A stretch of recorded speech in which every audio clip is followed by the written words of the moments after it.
I'm currently at Recife Airport. I've got a coffee and I have left Fernando de Noronha Island and I don't want to go anywhere else. I feel like everywhere else is just going to be so less impressive. That island was unreal, and if you ever get the chance to go, you need to go, whatever the cost. But I thought I would do a breakdown of how much it cost me, because I think that would be super interesting for you guys. So I have been very spontaneous with my Brazil trip. I've had keep extending, so nothing has really been pre-planned, but flying internally in Brazil is already expensive.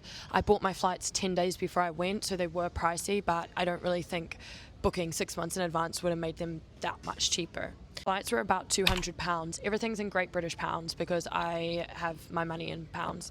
Taxes, so you have to pay 2 taxes when you get to the island. One is like a tourist tax, which you pay for how many days you stay. So I was there for 5 days, so I ended up paying about £54. A one-time tax, which you don't have to pay, but it unlocks the other half of the island, which has all these beautiful beaches. And I think if you're going to fly all that way, you might as well see the whole island. It's about £54, and that's valid for 10 days. And every time you go in the park, you have to show your pass. Accommodation, I stayed in a hostel. It was really good. It was £20 a night, and it was super clean, super chilled, super safe, because it's sort of an island vibe.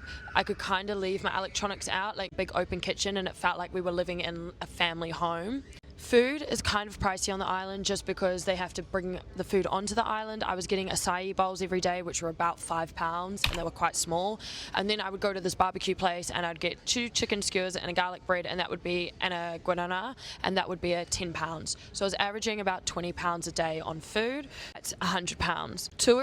Tours were kind of cheap but kind of expensive. Them were really good. The snorkeling I did with my guide, that was amazing, and I 100% recommend. A hike and a sunset with someone, which I don't recommend. It wasn't worth the price. I'm a solo traveling girl. I can't really do hikes on my own. About £130, £150 on tours. Quite a lot, because when you go to the island, that's what you go to do. See dolphins, go surfing, go diving, and all that stuff. Taxis, buses, and renting equipment, about £14. So snorkels, fins, stuff like that. That was what it cost. Altogether, that was £644, which is absolutely crazy for 5 days. I 100% am so happy I went. The content I got was unbelievable, and I would love to go back again. So, on to the next destination.